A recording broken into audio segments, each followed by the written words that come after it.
Salam jumpa Bapak Ibu para peserta TOT. Assalamualaikum warahmatullahi wabarakatuh.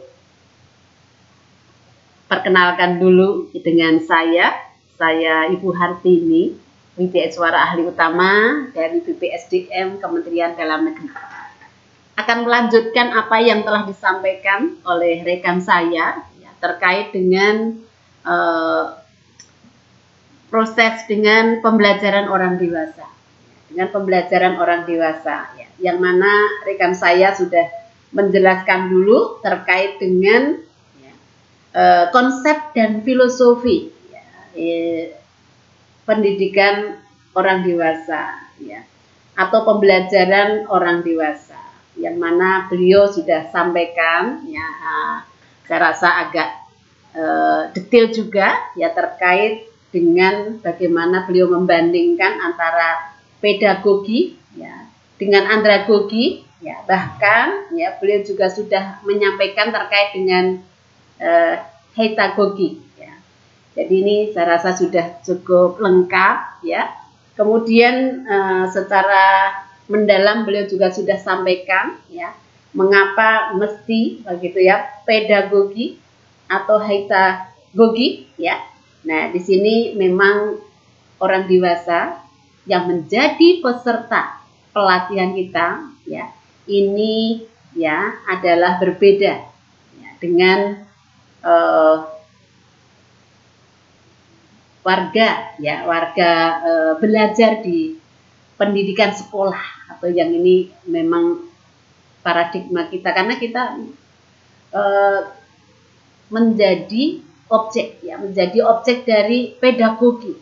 Jadi ini sejak dulu mungkin ada yang mengalami TK, kemudian sampai dengan perguruan tinggi begitu, Tapi ketika sudah bekerja, maka sudah barang tentu pendekatan yang akan kita gunakan harus berbeda, karena Bapak Ibu nanti akan berhadapan dengan peserta yang semuanya tadi sudah disampaikan memiliki karakteristik yang berbeda dengan pendidikan di sekolah.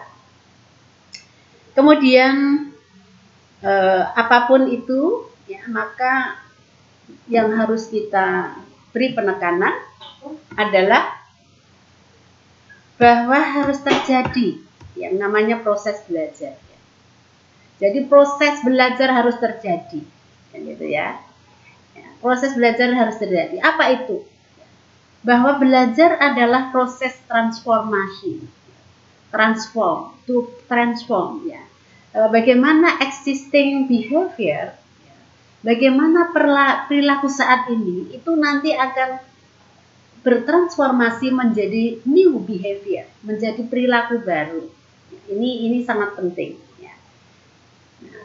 Karena yang kita akan hasilkan adalah new behavior,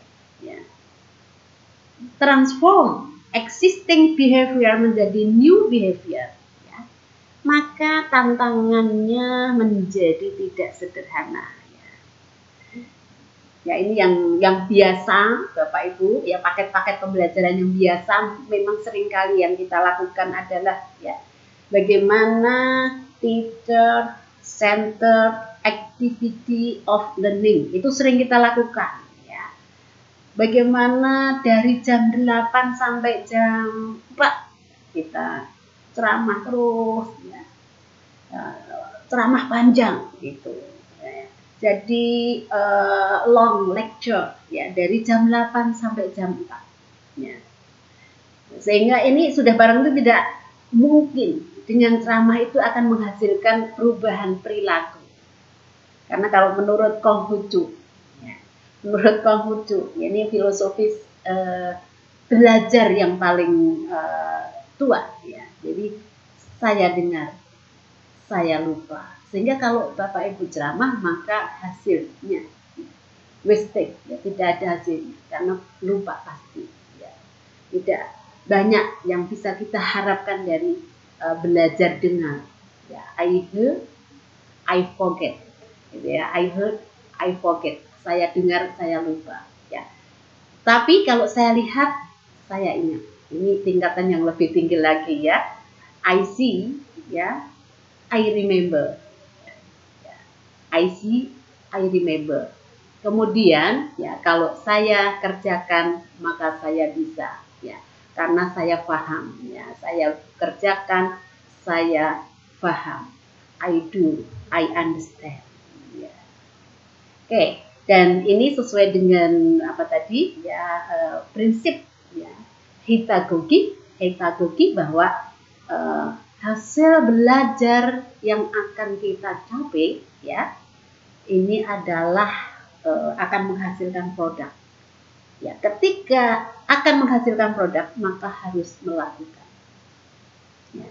Inilah ya bagaimana proses transformasi antara ya transformasi dari existing behavior ke new behavior. Ya. Di mana sudah barang tentu yang dirubah ya adalah komponen dari behavior itu sendiri. Ya. Jadi ada 3 komponen behavior ya, dari para peserta debat, yaitu aspek pertama adalah knowledge, kemudian attitude dan skill. Ya, jadi 3 aspek ini. Kalau dalam dunia kerja, maka prasyarat berikutnya adalah ada materialnya, ada mesinnya, ada materialnya, ada alatnya, kemudian ada bahannya. Ya, tetapi di dunia ya, pengembangan kompetensi, maka knowledge, skill, and attitude. Knowledge, attitude, and skill. Ya, jadi ini sesuatu yang 3 aspek yang menjadi background dari terwujudnya perilaku. Ya. Nah, terkait dengan itu, maka ya karena tadi sudah dijelaskan ya oleh rekan saya bahwa ya asumsi ya, jadi orang dewasa itu berbeda ya, dengan anak-anak kan gitu ya. Ya. Orang dewasa itu berbeda dengan anak-anak kan gitu ya. Dengan peserta ya pedagogi, ya, peserta andragogi itu berbeda. Ya, jadi peserta latih kita itu berbeda. Sehingga sudah barang tentu ya, karena berbeda harus kita perlakukan berbeda agar terjadi perubahan perilaku. Ya. Untuk memberikan gambaran yang mungkin agak real begitu, Bapak Ibu sekalian, ya maka di sini Paulo Freire ya itu memberikan satu gambaran ya, bagaimana pedagogi itu, ya bagaimana teacher center, bagaimana teacher center ya, teacher center activity learning ya. Jadi di sini beliau gambarkan sebagai banking concept of education. Ya, jadi seolah-olah ini ya begitu pasifnya Bapak Ibu. Gambarannya begitu pasifnya ya peserta warga belajar ya dalam banking concept ini ya. Bagaimana? Ya, jadi ini segala-gala adalah aktivitas guru. Ya, sehingga muridnya begitu pasif. Jadi ini belajar, ibarat belajar dengar ya. Kalau lihat pun ya mungkin juga demonstrasi dari guru ya, demonstrasi ya. Jadi paling di sini saya dengar, saya lupa, saya lihat, saya ingat, tetapi tidak bisa mencapai level pembelajaran yang tertinggi ya. Jadi guru mengajar, murid belajar, guru tahu segalanya, murid tidak tahu apa-apa. Ini bertentangan dengan asumsi yang tadi, asumsi bagaimana warga belajar orang dewasa itu ya. Yang mana dia punya konsep diri yang mandiri dan itu ya, kemudian juga punya pengalaman, dia juga sudah bekerja dan belajarnya itu sebenarnya untuk menyelesaikan masalah real dalam pekerjaan. Jadi sudah barang tentu yang seperti ini tidak sesuai. Guru berpikir, murid difikirkan, guru bicara, murid mendengarkan, guru mengatur, murid diatur, ya. Guru memilih dan memaksakan pilihannya, murid menuruti. Guru bertindak, murid membayangkan bagaimana bertindak seperti yang dilakukan guru. Nah, dan seterusnya. Jadi di sini guru mengacaukan wewenang ilmu pengetahuan dengan wewenang profesionalismenya. Jadi memang seolah-olah yang punya kewenangan ilmu, ya itu guru, gitu ya. Ya sehingga ya pokoknya guru lah, gitu ya. Kemudian guru adalah subjek pembelajaran, sedangkan murid adalah objek. Nah, ini gambaran ya bagaimana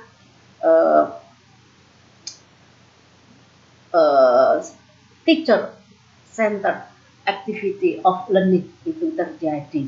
Ya. Kalau Paulo Freire itu juga dia mengatakan bahwa ini adalah proses ya, proses yang sifatnya dehumanisasi, tidak memanusiakan manusia. Tidak memanusiakan. Ini tidak cocok ya, sudah paling tidak cocok dengan karakteristik orang dewasa. Nah, bagaimana ya yang seharusnya ya dibangun ya, suasana pembelajaran yang bagaimana yang harus dibangun ya, di dalam pembelajaran orang dewasa ya.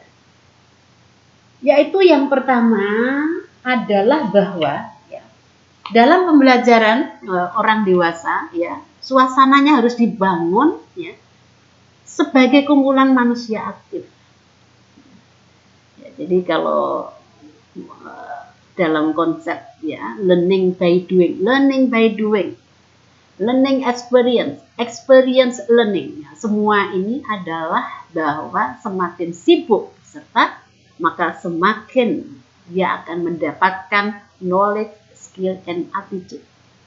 Sehingga jangan heran kalau nanti Bapak Ibu ya di proses pembelajaran yang kita bikin ini ya nanti juga Bapak Ibu akan dibuat sibuk. Bapak Ibu akan sibuk yang membuat produk. Jadi ada produknya nanti. Ya. Ya, karena pada dasarnya orang dewasa itu adalah ya orang-orang yang punya kemampuan. Mampu diskusi ya, bahkan mampu aktif, kreatif ketika menghadapi masalah. Ya.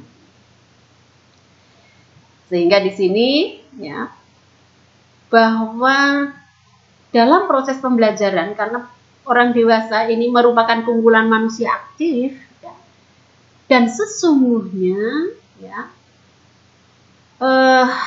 kalau kita bicara learning resource ya, jadi di sini sumber belajar itu adalah sangat kaya, semuanya ya menjadi sumber belajar. Ya, jadi menjadi sumber belajar itu siapa? Sehingga begitu kita bikin sibuk ya dengan instrumen-instrumen kita, ya, kita bikin sibuk, ya, itu, ya. Mengapa begitu? Karena learning resource, ya, sumber belajar itu di situ banyak, ya.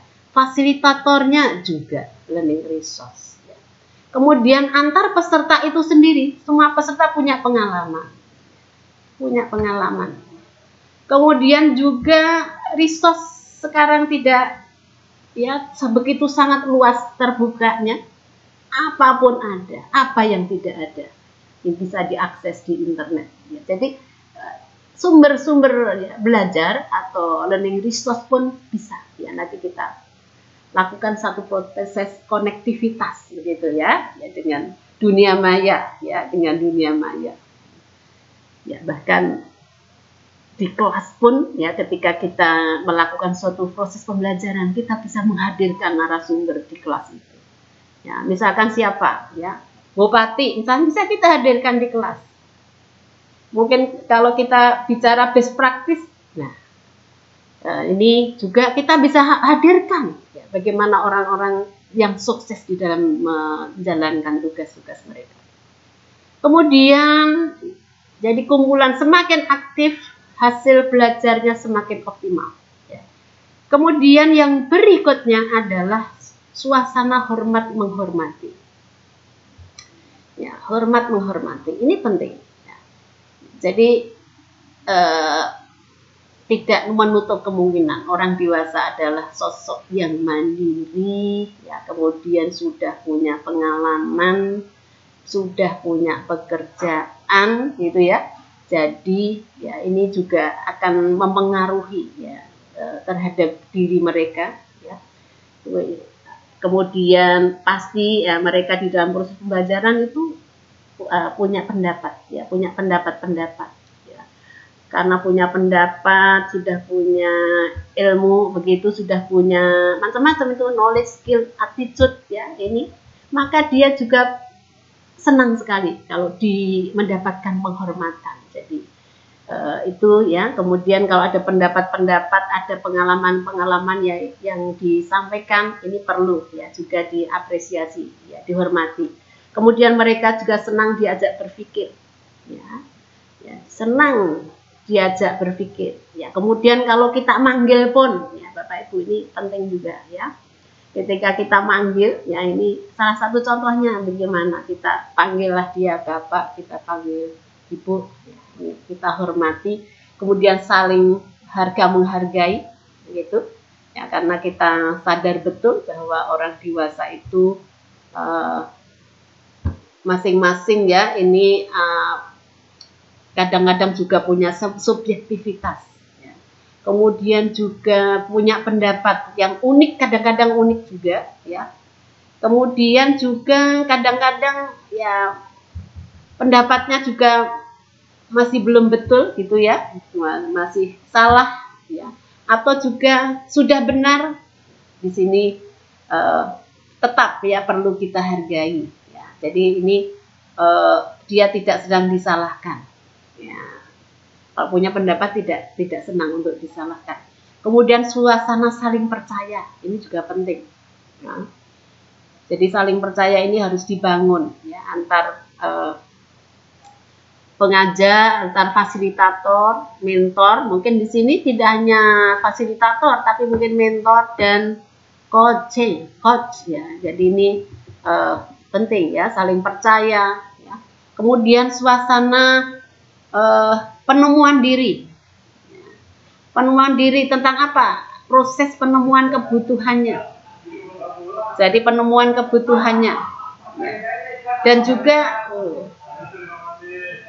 ya kadang-kadang kan ya kadang-kadang dalam proses yang tidak seperti itu ya, maka seolah-olah fasilitator tahu bahwa ini kebutuhannya. Ya, jadi penemuan diri ini penemuan kebutuhannya dan juga dia mampu menyelesaikan masalahnya sendiri.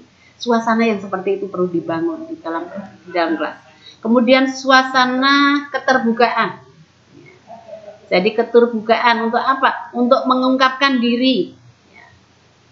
Kemudian juga ini ya, sehingga ini untuk membuka diri, mengungkapkan tentang dirinya, kemudian mau mendengar orang lain, gitu ya. Jadi ini penting, ya. Nah, kemudian ini tidak boleh dipermalukan ya, dalam suasana ini, karena kalau orang dewasa ini dipermalukan, maka biasanya terus akhirnya menutup diri.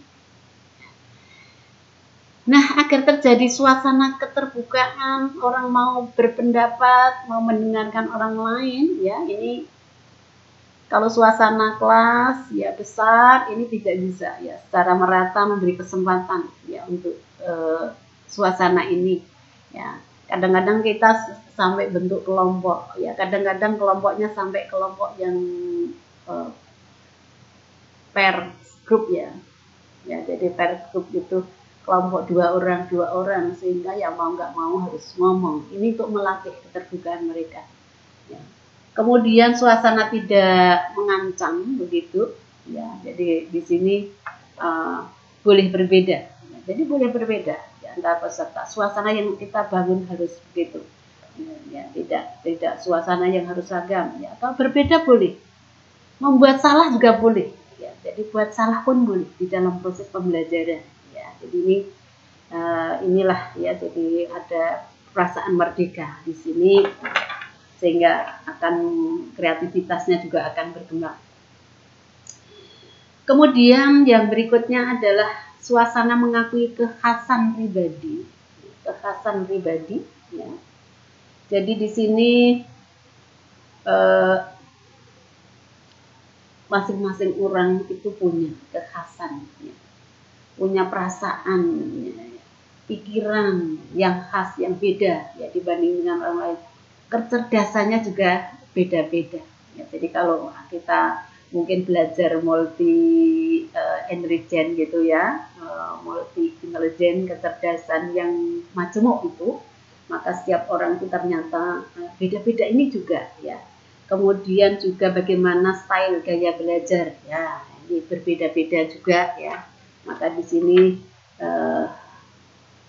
harus kita ada suasana mengakui kekhasan pribadi. Kemudian suasana mengakui hak untuk berbuat salah dan belajar tidak ada masalah ya. Jadi salah dalam belajar tidak ada masalah. Jadi ini saya rasa proses ya, satu proses untuk bisa mendapatkan satu mungkin apakah itu pengetahuan ya, apakah itu sikap, karena yang mungkin yang standar itu bisa ya melalui proses yang salah dulu. Kemudian suasana membolehkan perbedaan, ini juga penting ya. Jadi kita karena memang orang dewasa itu seperti itu, maka harus ada toleransi ya. Jadi ada toleransi ya di dalam proses pembelajaran. Kemudian evaluasinya juga tidak suka kalau dievaluasi begitu ya, dievaluasi mungkin oleh institusi atau oleh fasilitator begitu, tapi evaluasinya adalah evaluasi bersama dan juga evaluasi pribadi ya. Jadi ini terkait dengan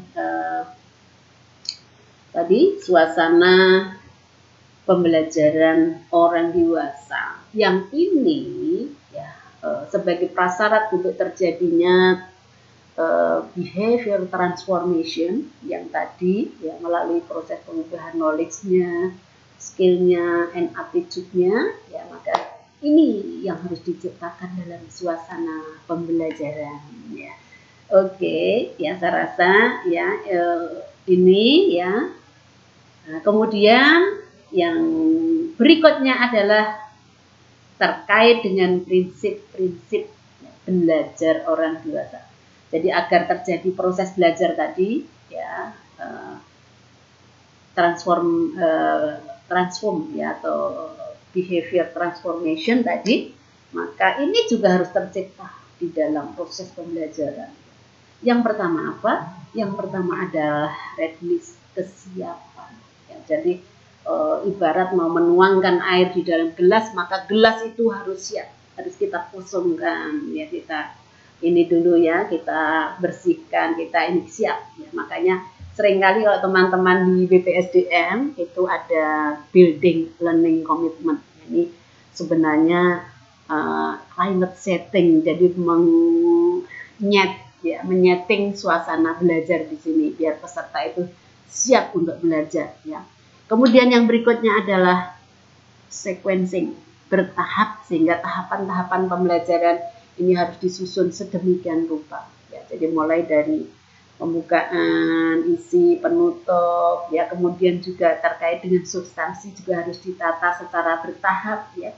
Ya mungkin kasih pengetahuan dulu ya, kemudian juga atau ini pun juga ya, jadi baru nanti setelah pengetahuan, kemudian juga mungkin ada aspek afektifnya juga, aspek attitude-nya juga, kemudian baru skill-nya, prakteknya ya seperti apa ya. Jadi bertahap ya.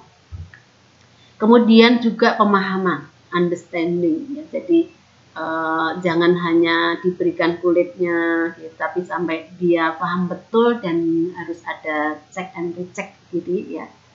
Sehingga apalagi kalau ini penugasannya ya nanti seperti apa yang akan kita lakukan, ini penugasannya kan di luar.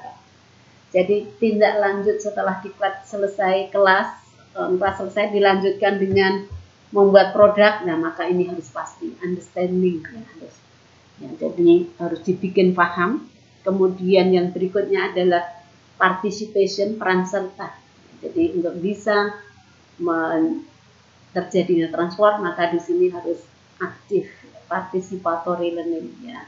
Kemudian harus ada feedback ya, feedback oleh mereka sendiri, kemudian juga antar mereka juga feedback ya. Jadi feedback ini feedback bersama, tetapi feedback itu berbasis pada partisipan. Ya. Kemudian ada penguatan. Jadi ada pengukuhan, ada penguatan. Ya. Jadi ini kadang-kadang juga ya kalau misalkan ya, sukses yaitu ada diapresiasi ya, kemudian juga ada mungkin dirayakan ya, ini untuk penguatan. Jadi untuk penguatan. Kemudian juga mungkin juga ada pengulangan di situ ya, ini juga untuk kaitannya dengan penguatan ya. Kemudian motivation, jadi belajar orang dewasa hanya terjadi kalau ada motivasi.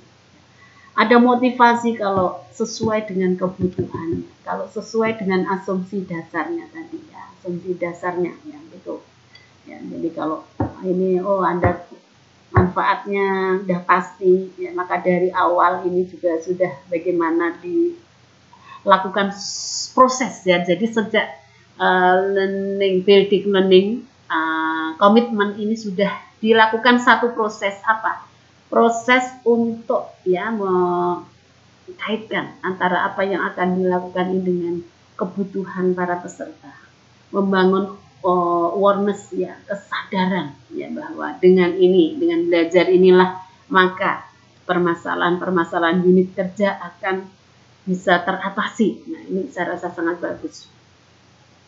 Kemudian juga apperception ya, kaitkan dengan pengetahuan pengalaman yang sudah dimiliki oleh peserta. Ya, jadi ini karena bangunan KSA di dalam pikiran peserta ini sudah barang tentu akhirnya akan menyatu begitu, maka ini akan lebih mudah ya, belajar akan lebih mudah ya kalau ini dikaitkan dengan pengalaman-pengalaman yang sudah dimiliki oleh mereka. Kemudian penerapan application, jadi aplikasinya, penerapannya bagaimana, dan ini juga harus dikaitkan dengan dunia kerja mereka. Kemudian berikutnya adalah transfer of learning, ya, pengalihan keterampilan belajar. Ya. Jadi bahwa learning itu sesungguhnya merupakan satu proses yang harusnya ya, bagi orang-orang yang ingin memang harus improve, harus maju begitu ya, maka akan terjadi proses pembelajaran sepanjang hayat ya, sehingga keterampilan belajar ini bisa diimplementasikan ya untuk ibarat untuk pengetahuan untuk yang lain, untuk substansi bidang-bidang yang lain secara terus-menerus ya. Jadi learning ya, activity continuously ya, saya rasa ini sangat penting ya. Jadi itu ya Bapak Ibu ya, terkait dengan ya bagaimana tadi ya prinsip belajar orang dewasa ya, sehingga bagaimana proses pembelajaran itu bisa berjalan dengan baik, maka inilah yang harus diciptakan ya di dalam proses pembelajaran ya. Kemudian juga inilah ya untuk terjadinya itu suasana yang harus dibangun adalah seperti ini ya. Nah, saya rasa itu ya. Kemudian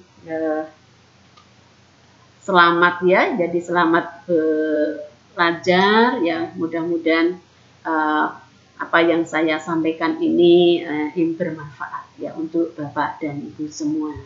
Kurang lebihnya mohon maaf ya. Sehat semuanya, semangat semuanya. Diakhiri sekian, wabillahi taufik wal hidayah. Wassalamualaikum warahmatullahi wabarakatuh.